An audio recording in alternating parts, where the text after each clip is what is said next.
బెండకాయ ముక్కలు వేసుకుందాం.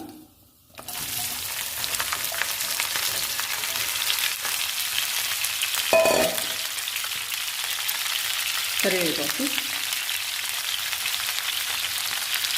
పసుపు,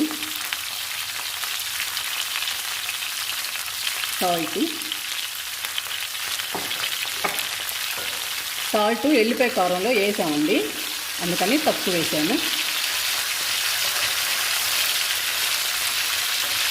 ఈ బెండకాయ ముక్కలు వేయించుకుందాము.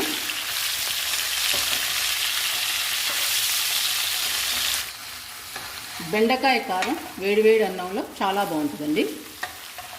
తక్కువ ఇంగ్రీడియంట్స్తో చాలా సింపుల్గా అయిపోతుంది.